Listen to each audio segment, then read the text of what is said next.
Bon après-midi à tous. Je suis très honoré d'être super accompagné aujourd'hui sur un thème. On ne va pas trop se le cacher, hein, on dirait que ça coince quand même l'IA quelque part, et que le passage du POC à la bottom line ou à la top line, enfin la bottom line ça commence à coûter, hein, mais la top line ne va pas de soi. Donc qu'est-ce qui fait que l'industrialisation, particulièrement en France, particulièrement dans les PME d'ailleurs, qu'est-ce qui fait que l'industrialisation ne suit pas le rythme des investissements en infrastructure, par exemple? Et donc, pour répondre à cette question, on a fait appel à des expertises très variées. Alors, pour ne pas massacrer les titres et les noms, je vais bien lire. Pardonnez-moi, c'est l'âge. Donc, tout d'abord, Stéphanie Lassonnière, merci d'être parmi nous, qui est directrice adjointe du cluster IA Prairie AI et professeure à l'université Paris-Cité. Et surtout, Stéphanie a une obsession pour les maladies rares. Et elle va nous parler des échantillons rares et de ce qu'elle peut en faire et des freins que ça peut induire. Dominique Azaël Massieu, qui est VP European... ça y est, la gaffe. VP European Operations and Global Impact à W3C. W3C, je pense que tout le monde connaît. Et Dominique, il va nous apporter un regard à la fois web mobile, mais aussi sur les standards, l'importance des standards. Jérôme Totel, près de nous, Jérôme Totel, près de nous, qui est directeur stratégie et innovation de Data4. Alors peut-être que certains d'entre vous ne connaissent pas Data4, je ne connaissais pas il y a une semaine. C'est un gros acteur européen du data center. Et français, oui, bien sûr, et français, du data center. Et donc, lui, il va avoir un regard, évidemment, sur les infrastructures, ce que ça induit, en plus et en moins, pour notre sujet. Roberto Di Cosmo, il ne se présente pas, il est inutile de le présenter, donc il est directeur de Software Heritage. Software Heritage, c'est un peu le syndrome de Diogène de la collection de code. Ça te va? Et il archive les codes, et donc il a un regard tout particulier sur l'évolution de ce code et l'impact de l'IA sur l'évolution de ce code, en production et en maintenance. Michel-Marie Maudet, qui est directeur général et cofondateur de l'Inagora. Alors, l'Inagora, c'est quand on veut éviter PowerPoint et Teams, comme Gaël l'a dit tout à l'heure.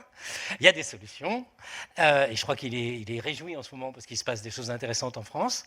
Et donc, c'est le champion français de l'édition du logiciel libre, et c'est surtout un acteur clé de la souveraineté, mot qu'on a beaucoup employé ce matin.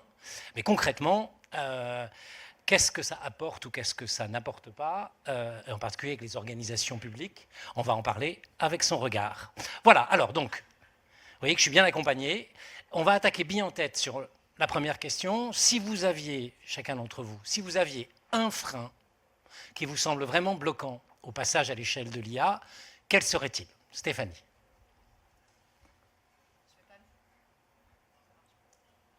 Je ne vais pas me faire des amis, mais je vais dire la réglementation dans le domaine de la santé. Donc, je ne parlerai que de ça parce que je ne connais que ça. C'est juste, voilà. Dans la santé, la réglementation n'arrive pas à suivre les évolutions très rapides de la technologie. Donc, tout ce qui est nouveaux algorithmes, nouvelles méthodologies et ce que ça apporte comme possible solution, eh bien, c'est encore des choses sur lesquelles il n'y a pas eu suffisamment de preuves. Mais quand il y en aura en fait suffisamment, ce sera la techno d'après qui sera la plus state of the art. Et donc, en fait, c'est la course à l'échalote dans cette histoire. C'est-à-dire que la technologie va tellement vite, les régulateurs n'arrivent pas à suivre. Et en fait, on est en train de penser à réguler des choses qui sont déjà quasiment obsolètes. Donc, et puis alors, demander à des régulateurs de réguler quelque chose qui potentiellement arrivera, ça ne marchera pas. Donc, dans le domaine de la santé, ce qui fait qu'on n'arrive pas à passer à l'échelle, c'est le réglementaire. Merci. Jérôme, de ton point de vue, plus couche basse. Alors nous, on est sur les couches basses du Bodelosi. Chez nous, aujourd'hui, pour pouvoir passer à l'échelle, c'est l'accès à l'énergie. Aujourd'hui, on doit multiplier par 3 en gros le nombre de mégawatts qu'on a en Europe ou en France par rapport à 2030 si on veut subvenir à tous les besoins d'IA, d'inférence ou de training. Et en France, c'est dommage parce qu'on produit plus d'énergie que ce dont on a besoin. EDF a produit 18% d'énergie en surproduction l'année dernière et en plus on a une énergie décarbonée. Le problème, c'est que les réseaux derrière de distribution ne suivent pas. Parce qu'en fait, ils n'ont pas été prévus pour ça à l'époque. Aujourd'hui, on a des réseaux qui sont de plus en plus complexes en termes de besoins, parce qu'il y a les véhicules connectés, parce qu'il y a des nouveaux usages comme les data centers, etc. Et c'est très compliqué pour RTE de répondre aux besoins. Donc aujourd'hui, nous, le principal frein, c'est l'accès à l'énergie et surtout les réseaux de distribution. Merci Jérôme. Roberto, quel est ton regard à toi sur les freins que tu constates? Ça dépend. Parce que toi, donc, j'imagine que je réponds sur la question des logiciels, qui est plutôt mon domaine d'intérêt. Bon, mais plus généralement, sur la question des liens en général, peut-être, je vais dire un truc qui va étonner. Je pense qu'un des plus gros freins, c'est tous les buzzwords, les hypes qu'il y a autour des liens en ce moment-là, qui créent à la fois des expectatives qui sont trop élevées et de la confiance qui n'a pas raison d'être. Donc, du coup, résultat, ce que je peux observer, moi, par exemple, avec les points d'observation du monde du logiciel libre, par exemple, au début, quand l'IA est arrivé, on a eu énormément de gens qui s'est refusé à tout entraînement, tout modèle, etc. C'est scandaleux. Moi, je fais du logiciel libre pour parler avec des humains, pas avec des machines qui lisent mon code. Je ne suis pas sûr que beaucoup d'humains lisent leur code non plus, mais quand même, il y a aussi ces rejet. Après, dire je ne vais pas maintenir du code qui a été développé par une IA. Par contre, je vais maintenir du code qui a été écrit par n'importe qui, n'importe comment. Voilà, c'est le même problème. Et après, on a eu aussi un autre problème qui était lié au droit d'auteur qui s'applique au logiciel. C'est-à-dire quand on entraîne des modèles sur des grandes masses de code, c'est-à-dire tous les modèles d'assistance à la programmation aujourd'hui, sont entraînés sur une grosse partie du code qu'on trouve sur GitHub, et ce que peut-être la plupart des gens ne savent pas ici, c'est qu'à peu près 80% du code que vous retrouvez publiquement sur GitHub n'a aucune licence.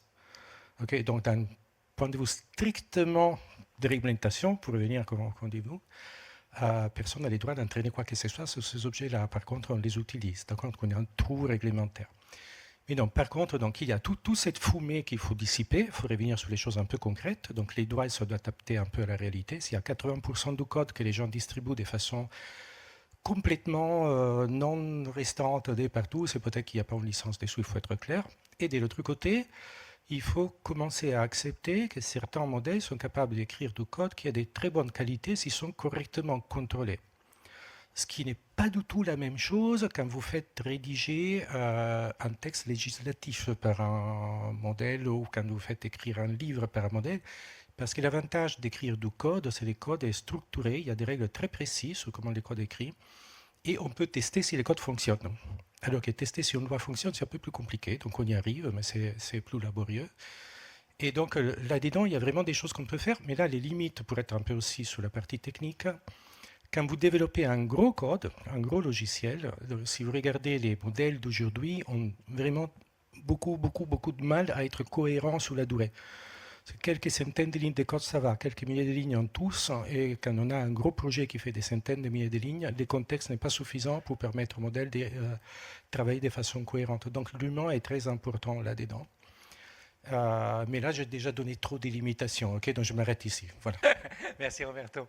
Et Dominique, quel est ton regard à toi sur les freins que tu constates? Donc côté web, évidemment, la partie de l'IA qui est la plus impactante aujourd'hui, c'est tout ce qui est autour de Generative AI et donc les large language models en particulier, qui affectent un peu toute la chaîne de valeur, à la fois en matière de consommation et de production de contenu. Et le problème que Roberto relevait en termes de hype, de survente de ce que ces produits sont capables de faire, a deux effets extrêmement délétères. De un, il déplace des équilibres qui s'étaient mis en place déjà de manière parfois un peu compliquée sur le web en termes de comment le marché se régule, comment il se monétise, etc. Et de deux, il fait penser que l'IA est capable de plus que ce qu'elle n'est. Elle fait des choses remarquables, mais elle ne fait pas tout ce qu'on dit qu'elle est capable de faire.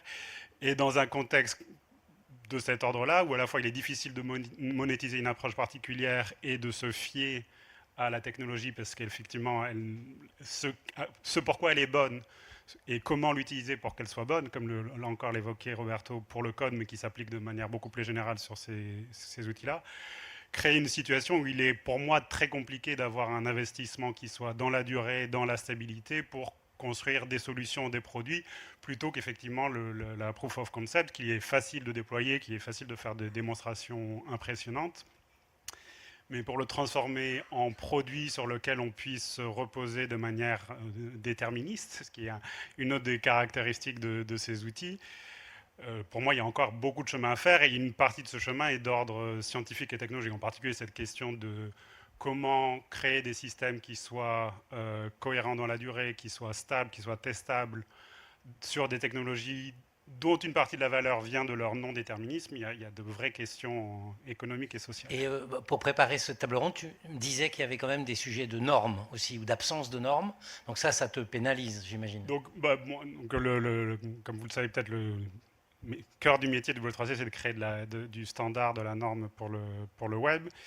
Et donc pour nous, un des signaux forts pour déterminer une technologie qui gagne en maturité, c'est précisément quand on arrive au stade où elle est prête à être standardisée. Et quand on regarde l'écosystème de standardisation aujourd'hui pour l'IA, on est très clairement dans les prémices. C'est-à-dire qu'il y a des intérêts autour de certains protocoles, certaines approches. Par exemple, certains d'entre vous ont pu entendre parler de MCP. Mais ce sont des solutions où les acteurs impliqués sont encore un peu réticents à s'engager dans un véritable processus de standardisation, avec tout ce que ça implique en termes de gouvernance, de décision partagée. Et pour moi, c'est relativement cohérent avec cette bulle qu'on constate en termes d'investissement, qui font que les gens veulent garder tout ce qu'ils peuvent près d'eux, plutôt que de mettre en commun ce qui permet de créer un environnement, encore une fois, sur lequel on peut bâtir, plutôt que juste créer des petites expérimentations. Merci. Michel, tu sens de ton côté quel type de blocage? Écoute, ce qui ne permet pas aujourd'hui le passage à l'échelle, je vois moi 3 problèmes. Un, c'est que la première chose, c'est que ces modèles ou ces technologies, il faut à un moment donné les connecter avec les données de l'entreprise. Donc comme ces technologies sont à l'extérieur de l'entreprise, comment on fait pour partager? Donc premier problème. Deuxième problème, c'est qu'aujourd'hui, ça coûte cher, en fait, ces modèles. Donc, il y a un problème économique quand on passe à l'échelle, puisque aujourd'hui, comme on ne maîtrise pas ces technologies, on est 100% dépendant en fait, d'acteurs nord-américains. Et les API, on les paye au prix cher. Et par ailleurs, en fait, comme les tokenizers ne sont pas optimisés pour la langue francophone, on prend 30% de plus sur la traduction en fait, de prompt. Et puis, troisième chose, donc un peu la résultante de tout ça, c'est que globalement, comme on ne maîtrise pas suffisamment aujourd'hui ces technologies, je parle bien des LLM ou SLM, il y a trop peu d'acteurs en fait en France, en Europe qui maîtrisent ces technologies-là. Donc du coup, on n'a pas en fait une parfaite maîtrise du lieu d'hébergement, du lieu en fait de fonctionnement qui permettrait de bâtir en fait une réelle stratégie maîtrisée, à la fois bien sûr technologique et en autonomie, mais aussi de coût. Donc voilà. Donc quand on entend aujourd'hui les clients, que ce soit privé ou public, ils te disent ok, on fait des très beaux POC, mais pour passer à l'échelle, donc la scalabilité, le prix et la connexion en fait aux données réelles de l'entreprise. Je note que plusieurs d'entre vous ont quand même cette notion de flou mélangée avec du hype, donc c'est hype et fuzzy, et que ça n'aide pas les investissements, en fait, ça coince. Alors, renversons le problème. Qu'est-ce qui manquerait? Est-ce qu'il y a des progrès récents dans ces technologies ou dans les écosystèmes autour de ces technologies? Est-ce qu'il y a des progrès récents qui vous donnent de l'espoir? Michel, tu évoquais, toi, là-dessus, des choses auxquelles tu croyais. Est-ce que tu penses que ça peut changer vite? Alors déjà, première chose, c'est qu'aujourd'hui, puisqu'on parlait d'open source, d'autonomie en fait ce matin, c'est que le milieu de l'IA générative en fait est très compatible et boosté aujourd'hui par les approches open source. Alors pas open source très puriste, comme on pourrait effectivement le développer avec Roberto, mais globalement en fait aujourd'hui, y compris les derniers modèles que vous avez certainement vu sortir la semaine dernière sur ces tout petits modèles en fait récursifs, on a en fait de la documentation, elle vient de Chine, mais en fait elle arrive et elle est partagée, et ça veut dire que des équipes ici en fait de recherche ou des acteurs comme l'Inagora peut tirer en fait partie de cette innovation et continuer à bénéficier de l'évolution. Donc ça c'est un aspect. Qu'est-ce qui bouge aujourd'hui? C'est que je crois qu'effectivement on a mis beaucoup d'emphase sur les modèles et on a tous entraîné des modèles, on en a tous entraîné trop. On a tous cramé trop d'heures de GPU. Et en fait, ce qu'on s'aperçoit, d'ailleurs, j'avais fait un petit article là, il y a quelques jours là-dessus, en disant que essayer de démystifier en fait finalement le poids ou la valeur en fait du modèle quand on requête ces systèmes. Globalement, le LLM, en fait, au mieux, il pèse 30% finalement de l'intelligence entre guillemets. Je parle entre sachants, mais je fais exprès de souligner ça. J'avais mis dans l'article plutôt la magie, puisqu'effectivement, il y a beaucoup d'expectatives par rapport à ça. Mais globalement, ça ne représente que 10 à 30%. Tout ce qu'il y a en fait autour, c'est les agents qui viennent en fait finalement compléter, voire contourner en fait le modèle pour apporter en fait une réponse de qualité. Et donc ça là-dessus, moi je terminais un peu là-dessus, c'est un appel aussi, j'en profite, c'est que globalement les modèles, il y en a. Il n'y a pas besoin en fait, d'en entraîner beaucoup plus, en tout cas sur les architectures en fait, telles qu'on les connaît aujourd'hui, sur l'architecture Transformer qui a été évoquée ce matin. Il y a d'autres architectures qui vont être beaucoup plus efficaces pour entraîner des plus petits modèles et justement gagner en, fait, en efficacité et en autonomie. On n'en sera plus dépendant en fait, des grandes plateformes. Et dans le même temps, eh ben, il faut qu'on se concentre, selon moi, en fait, à développer l'Agentic AI, donc MCP, tous ces protocoles effectivement aujourd'hui qui sont des standards de fait, qui sont en train de s'imposer en fait comme des standards de fait, qui ne sont bien sûr pas d'origine européenne et encore moins en fait française, mais globalement la course en fait elle n'est pas tout à fait perdue sur ce chantier-là. Et je pense qu'aujourd'hui on a une vraie capacité à nous à se distinguer. Et de toute façon en fait dans les entreprises, ce qui sera, puisque moi je représente plutôt aussi la représentativité des utilisateurs en fait au travers des clients qu'on peut avoir. Ils ont besoin tout simplement que ces systèmes soient interconnectés. Et donc aujourd'hui, dans toutes les offres qui existent, alors bien sûr, quand on est aux États-Unis, on va sur le dernier kit en fait agentique de OpenAI. Donc là, tu es connecté effectivement avec tout l'environnement des solutions des GAFAM, mais c'est pas ce qu'on recherche. Et en tout cas, c'est pas ce qu'on on vise et on développe ces alternatives-là aujourd'hui. Est-ce que dans les nouveaux paradigmes, donc là, pour toi, ce n'est pas forcément au niveau du modèle, mais plutôt au niveau de l'orchestration et des API. Est-ce que toi, Roberto, tu vois des évolutions ou tu sens des évolutions qui seraient de nature? Tu parlais tout à l'heure de production de code automatique, enfin, ou assistée. Est-ce que tu sens des tendances qui pourraient faciliter le passage à l'échelle? Peut-être, si tu es, parce que je n'ai pas la vision de toute la planète, mais je peux te dire très brièvement les choses sur lesquelles on s'est engagé, nous, depuis un petit moment. Donc, Software Edge, à l'origine, n'était pas du tout fait pour faire des l'IA. Hein. Ce n'était pas du tout dans notre radar. Après, au moment où ChatGPT a explosé, on a eu la file d'attente là, devant la porte et tous les gens qui voulaient utiliser l'archi pour entraîner des modèles. Donc, finalement, on a réussi à pondre des principes, des bases pour dire à quel moment on répond oui. Hein, parce que notre mission est collecter toute la connaissance de la planète qui est embarquée dans des codes sources. Ce n'est pas forcément pour la vendre au premier qui passe pour qu'il la privatise. Donc, un des premiers contraintes, effectivement, pour travailler ensemble, c'est que les modèles des fondations, disons la version compressée de la connaissance, soient rendus à tout le monde pour qu'on puisse les réutiliser. Okay, c'est mais après, en travaillant avec des gens, donc les premiers modèles qui est basé sur Software Edge est sorti en février 2024, c'était Hugging Face, ServiceNow et NVIDIA qui l'avaient fait, ça s'appelle StarCoder 2. Là, dans l'expérience, on a découvert tout un tas de choses qui ne vont pas et pour lesquelles on essaye d'améliorer la situation. Alors, numéro 1, l'énorme gaspillage des temps, d'énergie, des ressources qui a été pensé par tout le monde, qui essaye de récollecter les codes tout le temps pour essayer d'entraîner le modèle, mais sous la version du code qui ont récupéré eux en faisant du scraping sur Internet.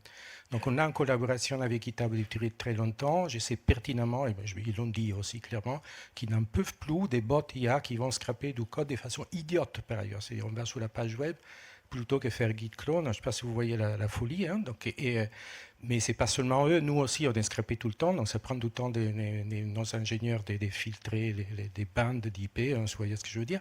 Donc c'est terrifiant, donc c'est un gaspillage d'énergie monstre. Pour les web c'est pareil, hein, donc les gens utilisent Common Code, mais ils font pareil, ils vont scraper tout ce qui existe. Après, une fois qu'on a récupéré toutes ces données-là, c'est pas propre. Il faut les nettoyer, il faut dédupliquer, il faut faire tout un tas de préparations. Chacun a fait ses travaux inutilement. Donc, il vous manque de l'énergie électrique, mais il y a des gens qui la pompent pour faire des trucs inutiles.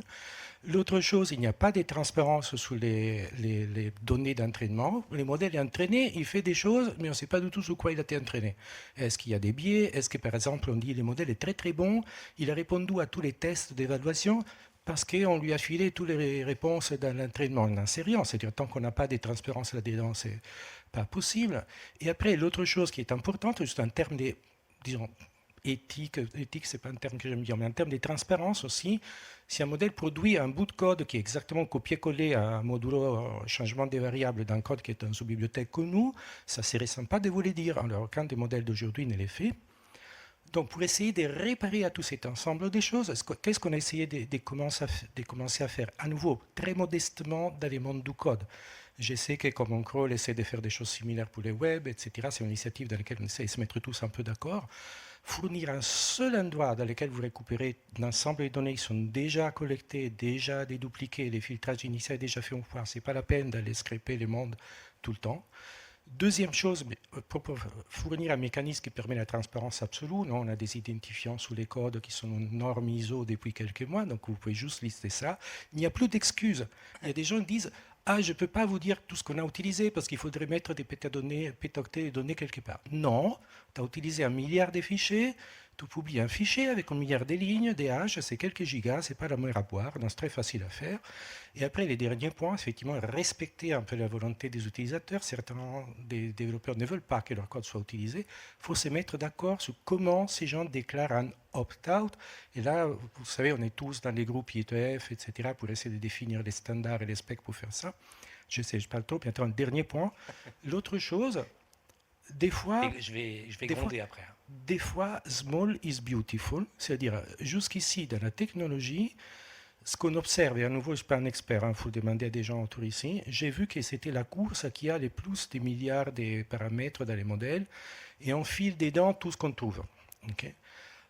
Il y a d'autres approches qui pourraient être de dire, plutôt que mettre dedans tout ce qu'on trouve, pour référer quoi à ce qu'il disait Gaël ce matin, la qualité plutôt que la quantité, peut-être ça vaut la peine de choisir un corpus ou un dataset qui est particulièrement qualitatif, ce qui permet d'avoir un modèle entraîné avec moins de paramètres, mais qui fait de très bonnes choses. Ouais. Ça, c'était la chose qu'on voulait essayer de faire. Justement, dans le software, on essaye, avec Code Commons, d'extraire des sous-sommes de qualité. Mais on n'avait pas la preuve. Alors, si vous avez vu les les chocs, DeepSeek, quand il est arrivé, DeepSeek, dès ce que j'ai compris, c'est essentiellement entraîné sur bien moins de données, mais qui ont été extraites des modèles gros de l'autre côté. Donc peut-être que petit, ça peut marcher, et petit, ça veut dire, comme on disait Michel Marie, toi, des modèles, tu peux l'avoir chez toi, plutôt qu'ailleurs, et tu peux l'intégrer avec les données de ta boîte, plutôt que les passer ailleurs. Et donc il y a des choses qui vont dans cette direction. Moi, je garde espoir. J'aime beaucoup cet aspect de vraiment comment lutter contre la course à l'échalote. Je crois que, notamment sur les données de santé, il y a un choix du modèle, il y a un choix du modèle pertinent. Alors, c'est peut-être pas small, c'est peut-être compliqué, mais comment lutte-t-on contre cette inflation des modèles compliqués? En même temps, on est coincé, on n'a pas beaucoup de données. Donc, par défaut, on est obligé de travailler avec des petits échantillons. Alors petit, ça peut être plus ou moins petit, évidemment, si vous travaillez sur le SNDS, donc le Système National des Données de Santé, c'est-à-dire toutes les données de la carte vitale, vous avez 60 millions de consommateurs. Voilà. Donc c'est pas si petit que ça, quoique c'est que des données, des données chiffrées avec des 0, des 1 ou des choses comme ça dans c'est des matrices hyper sparses. Donc c'est pas très lourd et c'est pas très informatif. Donc il y a un moment où ça reste petit finalement. Et puis après, à l'autre bout de la chaîne, vous avez les maladies rares, les populations fragiles, donc femmes, enfants, personnes âgées, polymédicamentées. Et puis vous avez toutes les maladies qu'on est en train de plus en plus cibler. Donc vous allez dire, vous allez travailler sur le cancer du sein. Oui, mais en fait, non, vous ne travaillez jamais sur le cancer du sein. Vous travaillez sur le cancer du sein triple négatif. Ah, dans ces cas-là, on passe de le cancer du sein à tout ça, et là, on a une petite population. Donc, de toute façon, la contrainte de travailler dans le domaine médical, c'est que vous n'aurez jamais assez de données. donc, les grands modèles et toutes ces choses-là, on ne peut pas travailler avec, on ne peut pas jouer avec quand on travaille sur ces données-là. Donc, la contrainte est naturelle, et on réussit pourtant à casser ce besoin de données en ayant des données de qualité. Donc, Gaël, qui l'a déjà mentionné ce matin, la qualité est importante quand vous avez peu de données, parce que si vous avez des mauvaises données, mais vous en avez tellement que finalement la tendance est lissée. Quand vous en avez peu, un outlier pèse beaucoup. Donc c'est hyper important d'avoir des données de qualité. Et puis après, il faut avoir du jus de cerveau pour essayer de contourner, mettre des modèles mathématiques à l'intérieur des process pour tordre le cou au fait que, oui, on a envie d'apprendre avec beaucoup de paramètres. Alors, on n'est jamais à beaucoup, nous, on est à beaucoup, mais toujours au regard de ce qu'on fait. Mais beaucoup de paramètres, mais avec des contraintes qui vont être mathématiques, imposées, des choses qui vont permettre de faire tourner le truc et que ça fonctionne. Tu me parlais à la pause des données biaisées en plus, des processus très biaisés. Tu parlais des problèmes cardiaques des femmes. Oui. Je trouve que c'est assez intéressant en termes de données, les conséquences. Alors ça, donc il y a un besoin de toujours être en binôme le matheux avec le médecin. Parce que, donc c'est ce dont je parlais tout à l'heure, quand vous avez un médecin qui va faire un diagnostic d'un infarctus, il va, dans sa tête, avoir les mots-clés qu'il a appris, douleur thoracique, rayonnement dans le bras, douleur à la mâchoire. Si vous avez une femme qui fait un infarctus, dans la majorité des cas, elle n'aura pas ces 3 présentations cliniques, elle aura une grosse fatigue, des problèmes digestifs, et après, quand c'est vraiment tard, elle commence à avoir mal à la poitrine. Et donc forcément, si la base de données a été entraînée sur une population masculine, l'algorithme ne détectera jamais l'infarctus chez la femme. À l'inverse, il y a des cancers du sein chez l'homme. Si la base de données n'a appris que des données féminines de mammographie, on ne détectera pas les cancers du sein chez l'homme.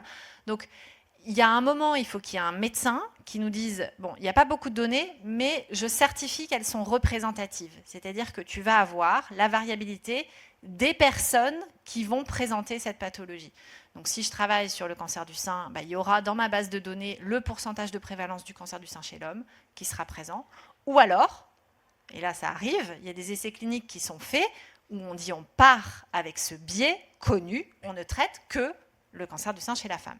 Mais les règles sont claires. Et c'est pour ça qu'il faut toujours... Alors, ça a été mis dans la loi de bioéthique, ce qu'ils appellent la garantie humaine, où justement, il faut qu'il y ait un humain qui soit à chaque étape du développement. Et pour nous, c'est primordial du début à la fin, c'est-à-dire le début, valider la base de données, en tout cas sa représentativité, et à la fin, dire qu'on ne fait pas n'importe quoi au niveau clinique, quoi. L'un d'entre vous, je crois que c'était Michel Marie, parlait des problèmes d'accessibilité pour les handicaps. Est-ce que ça pose... Alors ça, c'est pas des biais, c'est un rapport différent à l'UX ou un rapport différent au web. Qu'est-ce que ça peut induire comme forme de technologie à développer ? Donc au W3C, une des caractéristiques des travaux de standardisation qu'on mène, c'est qu'on essaye toujours de faire en sorte que les technologies qu'on développe prennent en compte effectivement les problématiques d'accessibilité pour les personnes en situation de handicap, aussi les problématiques de fonctionnement multilingue, cross-culture. Et l'IA est peut-être la plus grande menace pour ces 2 sujets, puisque effectivement, quand on va entraîner une IA, on va l'entraîner sur la moyenne, donc un homme blanc, sans handicap, qui parle anglais, qui est peut-être éduqué, et du coup, qui va complètement ignorer la réalité vécue de, en fait, la majorité des gens, une fois qu'on supprime toutes ces caractéristiques de manière individuelle. Et donc, de manière très concrète, pour nos travaux en termes d'accessibilité, c'est comprendre quand une IA est mise en œuvre au sein d'une technologie web, quelles sont les choses qu'il faut mettre en avant, par exemple sur le biais qui a pu être réel pendant le training du modèle. Est-ce que les considérations de coût que tu soulevais par rapport à la traduction de français en anglais s'appliquent encore plus pour d'autres langues qui ne sont même pas, par exemple, indo-européennes, hein, et quand on regarde la réalité des training sets des modèles, les langues indo-européennes, bon, l'anglais domine très largement, les langues indo-européennes dominent ensuite encore très largement, et quand on arrive au langage africain, il n'y a plus personne. Donc toute cette problématique de passage à l'échelle, pas seulement pour pouvoir gérer n'importe quel individu, mais pour aussi gérer des populations sous-représentées, mal connues, mal exposées dans ces modèles de données, parce que ce n'est pas des petites populations forcément, c'est juste qu'elles ne sont pas exposées dans la façon dont on collecte les données. C'est une des problématiques pour nous qui est un peu structurelle par rapport à cette arrivée des IA sur le web. On n'y pense pas tous les jours, mais je pense que j'avais vu que les qualités de modération même sur Meta, n'étaient pas du tout les mêmes selon les pays et les langues que tu évoques en particulier. Alors, ça fait une transition toute naturelle sur le caractère finalement, les avancées ou les progrès en termes d'éthique et de vision culturelle autour de l'IA, et finalement d'autres freins qui sont des peurs ou des difficultés à se rapprocher d'une sanction potentielle du public ou d'une sanction potentielle du réglementaire. Dominique, tu me parlais de la difficulté d'acculturation des décideurs qui se trouvent, alors je crois que la formule c'était la poule devant un couteau, ou voilà, et qui ont en fait des injonctions paradoxales. Ils ont d'un côté une énorme pression à avoir une stratégie IA, et de l'autre, ils ont le réglementaire, le fameux réglementaire, qui pointe le bout de son nez. Comment tu vois résoudre cette équation ? Pour moi, c'est un des freins peut-être qu'on n'a pas évoqué, ou plutôt tu l'as évoqué rapidement. Mais donc, en plus d'être en charge des travaux IA au W3C, je gère aussi l'équipe européenne donc, du W3C. Donc, je gère une petite PME en France qui est confrontée à ces questions de l'utilisation de l'IA dans nos travaux aussi pour des raisons autres que le développement technologique. Et en tant que dirigeant, j'ai des questions et peu de réponses. Pour prendre un exemple tout simple, et là encore reprendre un sujet que tu évoquais, aujourd'hui, suivant le fournisseur de système IA auquel on va faire appel, les règles de confidentialité auxquelles on peut s'attendre vont varier énormément, sans parler que ces règles peuvent varier aussi dans le temps, sans parler que ce sont des systèmes qui ont, comme on l'a évoqué, une approche, on va dire, parfois un peu légère avec des choses qui sont plus que des termes de service, mais la loi en termes de copyright. Donc le niveau de confiance que l'on peut mettre à dire à ses collaborateurs, oui, mettez nos données confidentielles dans ces systèmes qui évoluent dans un flou juridique énorme, c'est extrêmement compliqué. En même temps, c'est des outils, encore une fois, qui ont une valeur ajoutée en termes de processing, d'amélioration de texte et autres qui peut être phénoménale. Mais de là à pouvoir dire de manière claire, oui, je vais investir dans la formation de mon équipe pour qu'ils utilisent ces outils, je vais investir dans ces outils pour qu'ils deviennent partie de mon processus normal. Aujourd'hui, c'est très compliqué de pouvoir décider quel est le bon point à viser dans ce flou en constante évolution. Alors Jérôme, toi tu me parlais de... Alors toi, ça joue en positif pour toi, puisqu'on a envie d'avoir les données pas trop loin de soi. Quel type de clients vont plutôt vers tes data centers? Qu'est-ce que tu sens comme ceux qui évoluent plus vite que d'autres? Et est-ce que c'est une tendance lourde? Est-ce qu'il faut les arracher avec les dents? Aujourd'hui, on a la chance d'avoir plutôt beaucoup de demandes parce qu'il faut soit des entreprises, soit des hyperscalers européens ou pas européens ont besoin de plus en plus de capacités en Europe, parce que je pense qu'en Europe et en France en particulier, on a bien compris qu'avoir 70% de nos données ailleurs qu'en France, ça peut être problématique. Quand tout va bien, il n'y a pas de problème. Quand ça se tend, c'est plus problématique. Donc ça, je pense que tout le monde l'a compris.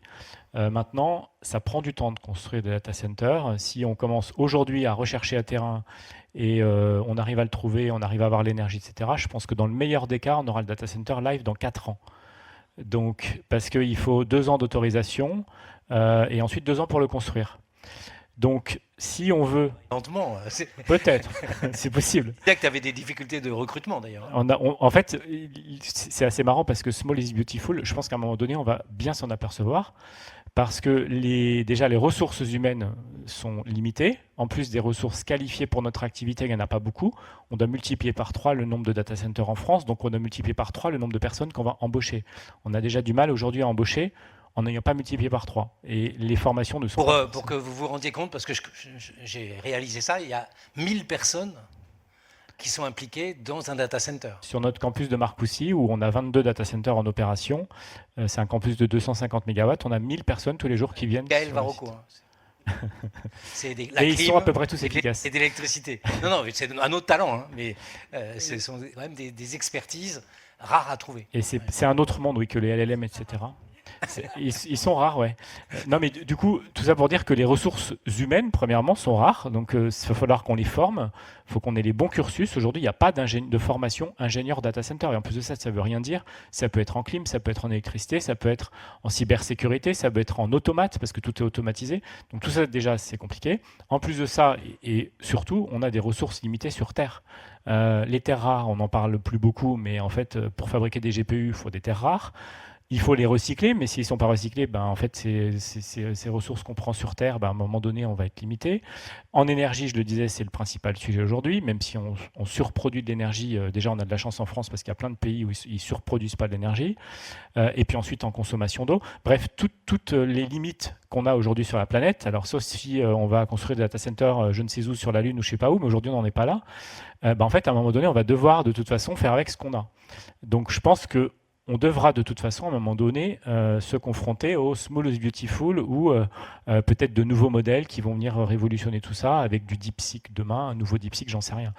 Nous, la principale difficulté qu'on a, c'est quand je vous entends, c'est que nous, on héberge des LLM chez nous, on héberge des SLM, on héberge du cloud. Si vous ne savez pas déjà ce que vous allez réellement utiliser dans l'année qui vient, moi j'ai encore plus de mal à savoir ce qu'il faut que je design maintenant pour construire dans 4 ans.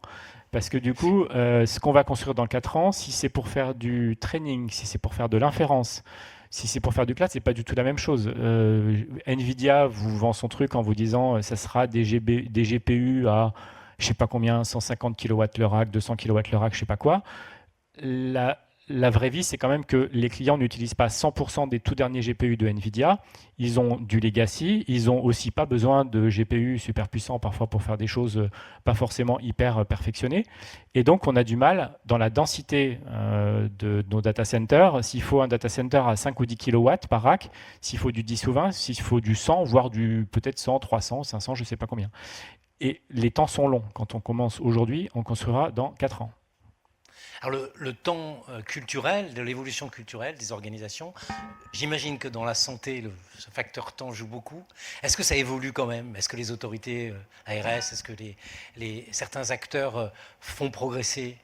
Alors oui, ça évolue. Je pense que les mentalités évoluent probablement pas assez vite parce que les autorités bougeront si les médecins tapent du poing sur la table. Enfin, c'est un peu schématique, mais nous, je pense que Gaël peut le dire aussi, hein, quand nous, des petits geeks, y arrivons, alors je dis pas que je suis une geek, hein, je sais pas coder. Bon, voilà, je suis pas une geek.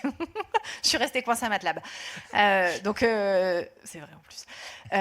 Quand nous, on arrive en disant il y a des nouvelles technologies, ils vont en avoir besoin, etc., allez vous coucher, on ne vous écoute pas. Par contre, si les médecins se disent ça suffit, on en a marre, c'est perte de chance pour les patients, on n'en peut plus, bizarrement, là, on les écoute. Donc, notre travail à nous, c'est pas convaincre les autorités, c'est convaincre les médecins qui vont en avoir besoin pour qu'ils aillent dire aux autorités qu'il serait un petit peu temps de se secouer.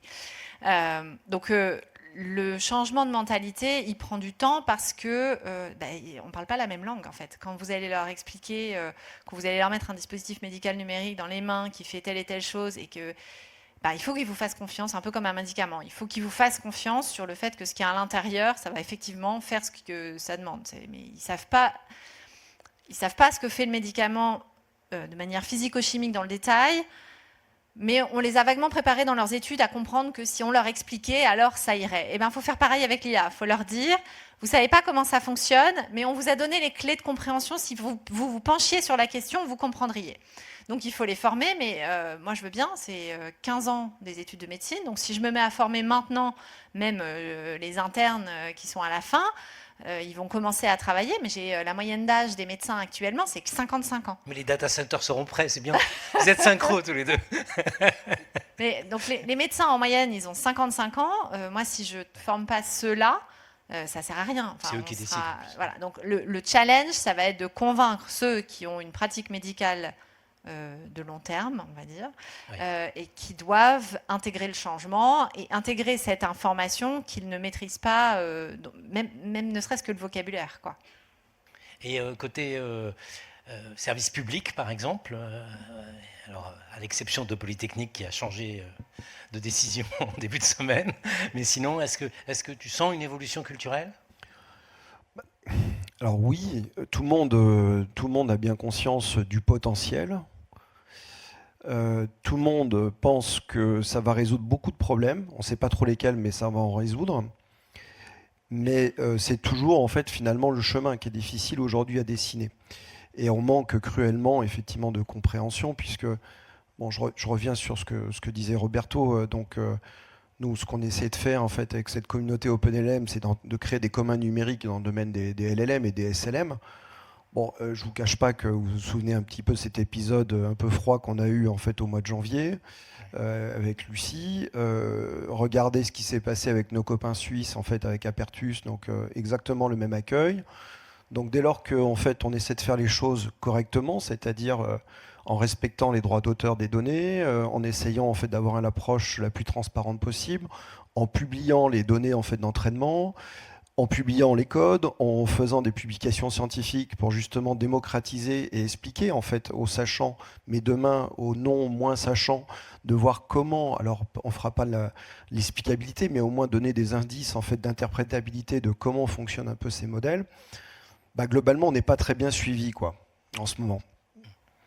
Donc cette bulle et cette accélération qui est citée là, elle joue un peu entre nous tous, hein, puisque moi je considère que, puisqu'ici on parle, enfin c'est l'INRIA, mais il y a d'autres acteurs, mais globalement le poids en fait de l'académique avec lequel nous on collabore beaucoup, bah, c'est vrai qu'en fait depuis 2 ans, on a l'impression quand même d'être sur un chemin un peu long. Donc voilà, c'est très bien en fait ce qui est en train de se passer d'un point de vue géopolitique. Je pense qu'il faudrait que ça aille encore plus vite. Il faudrait qu'il y ait un shutdown en fait complet en fait des moyens numériques qui sont pas les nôtres, comme ça on s'apercevrait et vraiment dans les faits de qu'est-ce qui se passerait si on perdait en fait l'accès aux 83% de systèmes en fait non européens qu'on utilise en fait au cœur de nos processus aujourd'hui.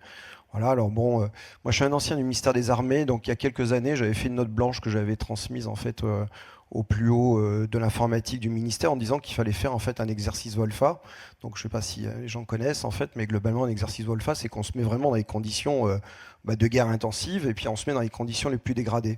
Et donc j'avais préconisé en fait au ministère des Armées de faire la même chose, mais dans le domaine du numérique, c'est-à-dire en fait d'imaginer qu'est-ce qui se passe en fait si on perd les liaisons tactiques, si on perd en fait le GPS et comment en fait fonctionnent en fait finalement nos armées. Mais ce système pourrait très bien être appliqué. Bien sûr, Wolfa, en fait, l'idée c'était plutôt de l'appliquer sur des domaines non sensibles et dans le domaine civil, et de voir par exemple les hôpitaux, comment ça fonctionne, comment nos forces de sécurité en fait fonctionnent. Mais je pense qu'en fait, il va falloir qu'on en arrive là. Je ne sais pas sous quelle façon. En tout cas, moi, si vous avez des idées, je peux ressortir ces petites notes. Hein. C'était une dizaine de pages où a été juste intitulé en disant est-ce qu'un blackout en fait numérique n'est qu'un scénario fictionnel. Aujourd'hui, ça ne l'est plus. On le sait. Donc maintenant, comment on fait en fait pour effectivement créer à large échelle en fait un exercice où on se met dans les conditions de plus être dans ce confort numérique dans lequel on est, parce que forcément ça changerait, je pense, notre perception de notre environnement, la prise de conscience personnelle et collective qu'il faut effectivement un peu changer les choses. Et par ailleurs, je pense que ce serait une dimension pédagogique, éducative, sur le dire que c'est très bien de construire des data centers. Je ne vais pas me faire un copain, Jérôme, mais moi, en fait, si tu veux, le monde de l'inférence, moi, je fais tout pour qu'on utilise plat des GPU. Et aujourd'hui, en fait, les modèles et les technologies qu'on construit, en fait, on veut que ça tourne sur des infrastructures non liées à des GPU parce qu'on ne veut pas dépendre en fait de Nvidia, de AMD. Et aujourd'hui, on va avoir des processeurs en fait en Europe, donc il faut faire en sorte que des technologies comme Cyper en fait émergent et qu'on fasse tourner nos modèles demain dessus. C'est ça qu'il faut qu'on fasse. Le truc, c'est que aujourd'hui, bon, c'est bien, on est un peu sur encore le moment de la sidération.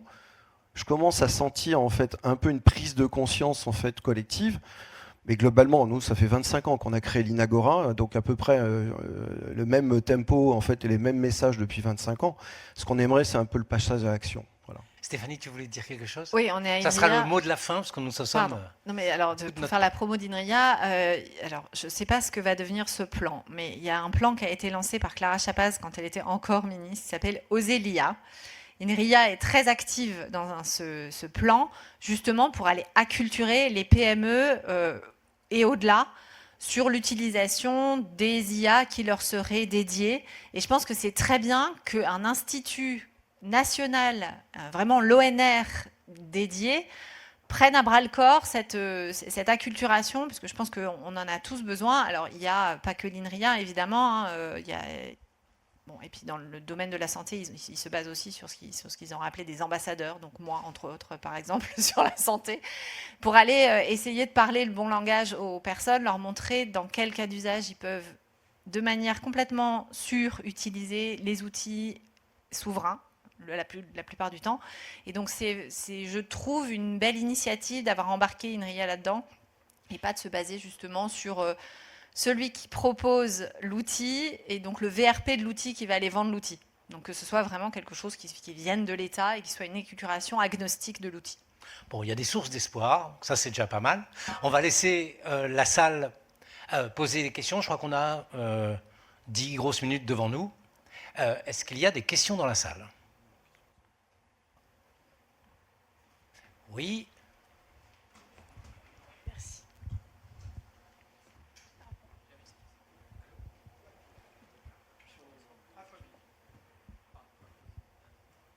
Oui, ça y est, c'est bon, pardon, merci. Oui, on parlait justement des jeux de données. Alors, on le voit de plus en plus, notamment avec le web, le spam, maintenant, dès qu'une technologie se démocratise, le problématique d'empoisonnement des données, des jeux de données. Alors, je suppose que c'est un problème, mais à quel niveau ? Est-ce qu'il y a des choses qui sont faites, qui sont des tests, des choses avant d'entraîner ? Voilà, parce que c'est quelque chose qui semble prendre de plus en plus d'ampleur pour le coup. Et même empoisonnement des données pour les données, mais on voit aussi, on a vu sur la supply chain au niveau du logiciel, notamment open source, où on va mettre des bouts de code en espérant que derrière les dépendances, ces fausses dépendances soient mises dans du code qui est généré et que derrière ces dépendances soient tirées automatiquement et ça empoisonne le logiciel derrière. Donc, voilà, j'aurais voulu avoir quelque part votre avis ou s'il y avait des choses déjà et des réflexions qui étaient sur ce sujet. Vous avez combien de temps ?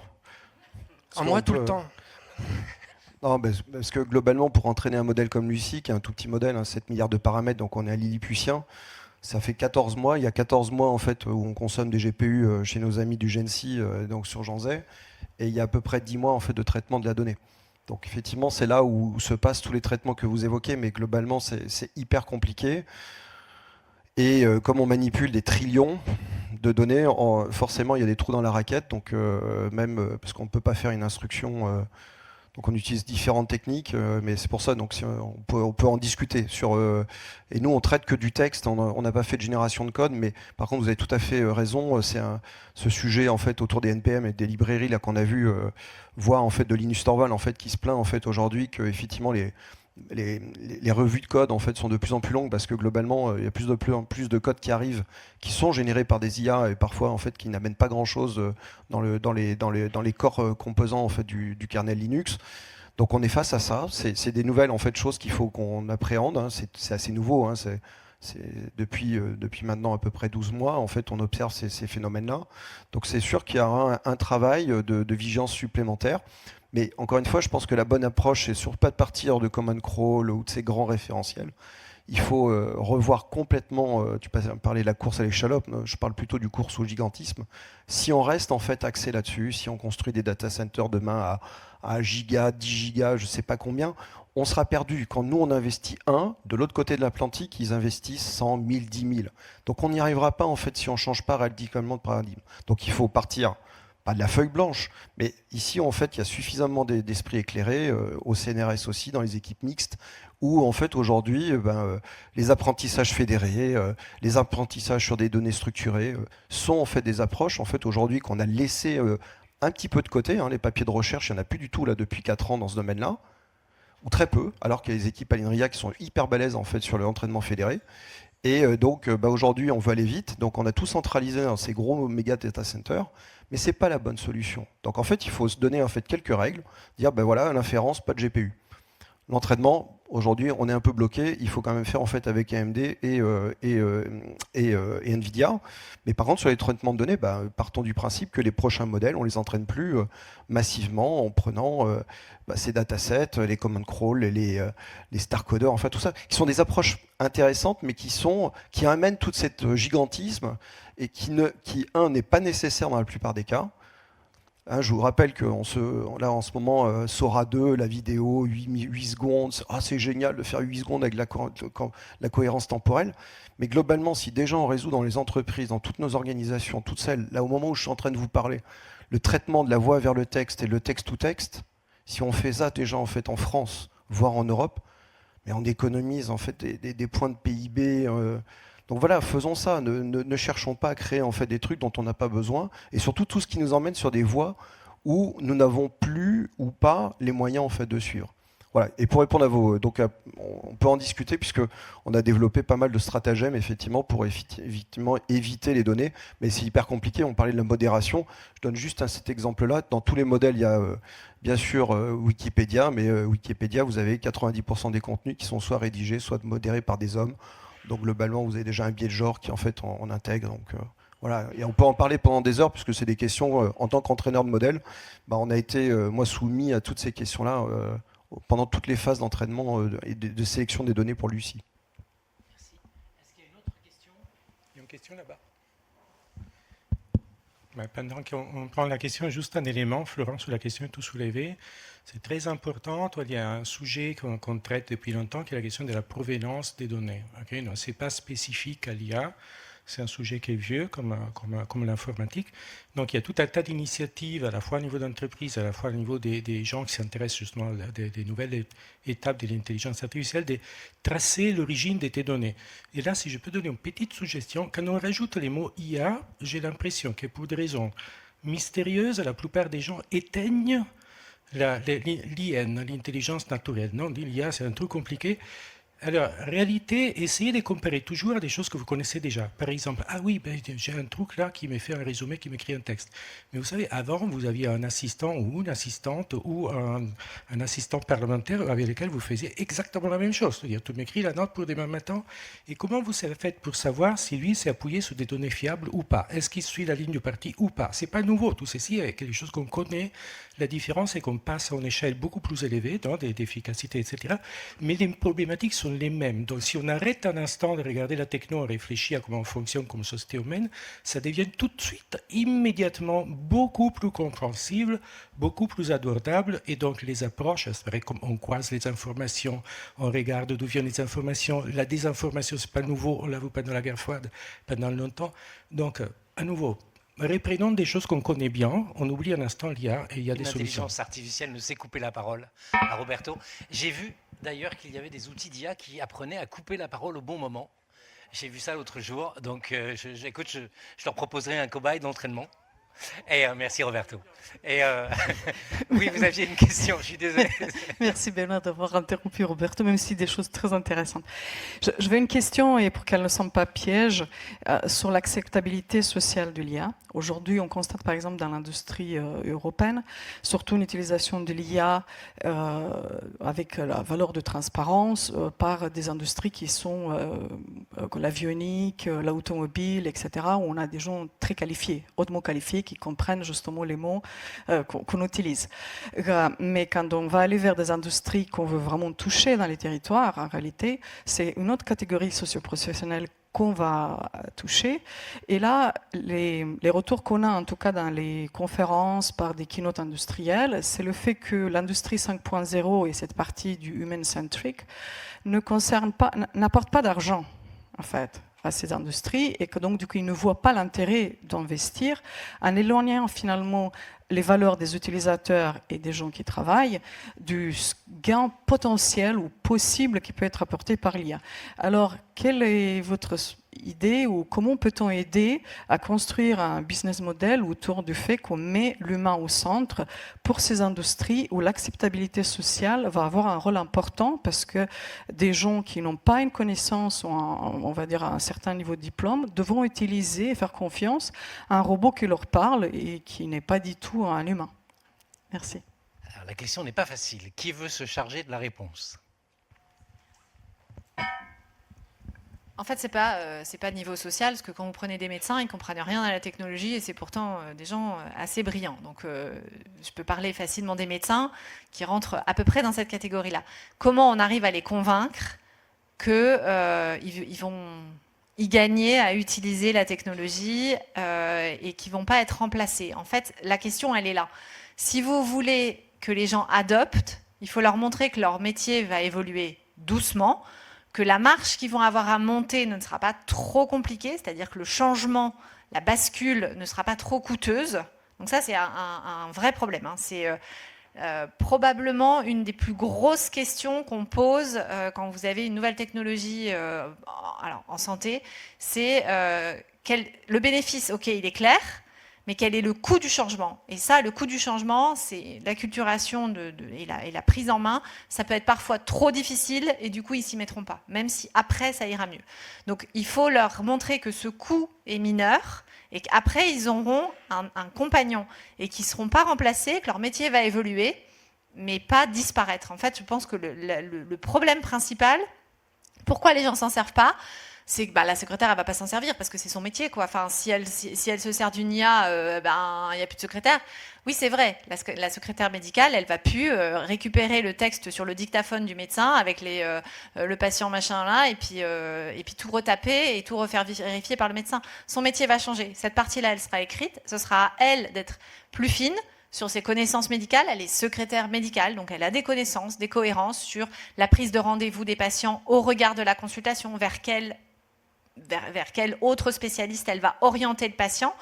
Le médecin, il a dit, allez, on va l'envoyer chez un rhumato, sauf que, en fait, elle s'est aperçue qu'il avait déjà vu le rhumato, donc en fait, c'est pas vers le rhumato qu'on va l'envoyer, c'est plutôt vers carrément le kiné, parce que, voilà, c'est plutôt par là.